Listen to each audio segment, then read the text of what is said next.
Hello everyone and welcome to the Good Game Lobby review of Castaway, a dungeon crawling adventure with a Zelda-like visual style, roguelike classic mechanics, and an enchanting soundtrack. Let's start off by explaining that this is a short game that only took me about 35 minutes to complete. It's a death tower that unlocks when you complete the main story, with its roguelike tower mode that makes it a standout. But before we get into all that, let's talk about the creator of Castaway, Johan Vinet. Johan is a lead at Canari Games, and a game designer and composer. His first game, Lunark, is a sci-fi adventure game that was released in 2023. He has an affinity for pixel art that I gravitated towards, and his eye for design is clear from the way the games look, the typeface for logos, the color palettes, and more. Okay, back to Castaway. Let's touch on the story and how you end up on this island, comparable to the island you wake up on The Legend of Zelda: Link's Awakening. You're traveling through space, orbiting a planet with your dog companion when a beam of energy from that planet takes out your ship.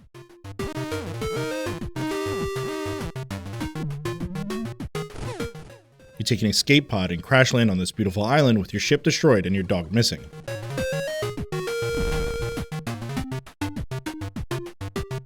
You head down a pier and discover your sword, your main weapon, and your dog with equipment strewn about the island, when pterodactyls grab your weapons and dog and fly away with them.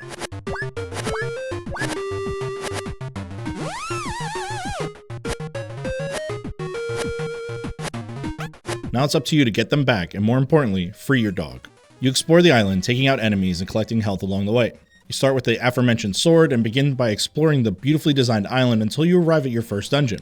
Each dungeon has puzzles to solve, all leading to a boss fight and receiving one of your missing tools. The bosses follow the typical formula of being defeated 3 times before they die, increasing in speed as the music intensifies during the battle. You have 3 tools in total: your sword, your pickaxe for breaking stones, and your hookshot to push back enemies or access distant areas. You collect hearts around the island and build up your health to assist you in battles against the island's baddies. All of this is pretty straightforward for a Zelda-like. One of my favorite parts of the gameplay is fighting enemies, and my favorite of them is a blue robot that shoots projectiles you can hit back at them. Another favorite is the spider-like enemies that release baby versions when they die. These baby spiders are quick, but nothing your hookshot can't handle. From what I've researched, Johan has worked with Pico 8 in the past, and it reflects in his games with the unique color palette matching the Pico 8 design seen in Lunark and Castaway. The title design, pixel characters, and environments all have that nostalgic look and feel, but with a high-definition filter. I love when you get a new item and it cuts to a still of the main character with a visual cue showing the newly discovered item. Large areas with hidden keys are clearly marked with a key design on the ground. Enemies have the basic look and feel you'd expect, but some require new items to defeat them. The colors are bright and vibrant with each area and dungeon looking better and better. I also love that the enemies have a health bar. Why isn't this a thing in Zelda-likes? By the way, what's your favorite Zelda game or Zelda-like? Let me know in the comments. You know what's amazing about a developer who is also a composer? They own the whole entire process. I sometimes put on the Lunark soundtrack when writing, and it was only fitting to do the same when reviewing Castaway. The sound design of cutting grass, hitting enemies, and falling into water feels familiar to fans of Zelda series. The soundtrack, while reminiscent of Zelda and early Mario games, stands its ground with unique takes on those themes, giving Castaway its own identity. The intro song is a delight. Take a listen.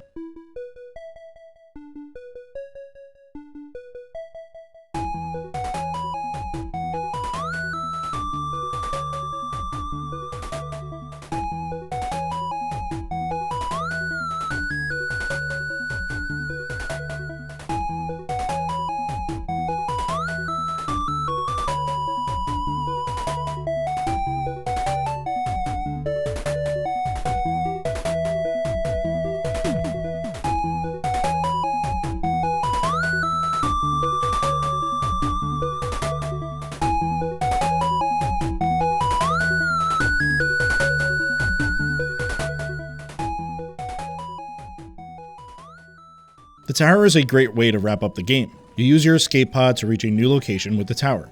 This part adds replayability and makes the $7.99 price point worth it. I spent only half an hour completing the main game, but I easily sunk another hour trying to beat the tower. I haven't succeeded yet because I'm not the best at video games, but I'm working on it. Each level introduces new enemies or environmental challenges like spike floors. You collect coins to level up, and with each new level up, you have 3 choices to aid you in the tower. Another heart, a shield, food to heal, a magnet for better coin collection, or a blue orb that circles you to help fight enemies. This part of the game is one I truly love. The stakes rise with each level, making your decisions that much more important. Castaway is a beautifully colorful Zelda-like that you'll love, or at least I hope you will. I'm a bit biased since my favorite game series is Zelda, so anything that reminds me of it gets a Good Game Lobby seal of approval. The main story is short, as I mentioned, and left me begging for more of the world to explore. If Johan ever revisits this world, I'd like to see larger dungeons, maybe a deeper RPG element, or even co-op gameplay.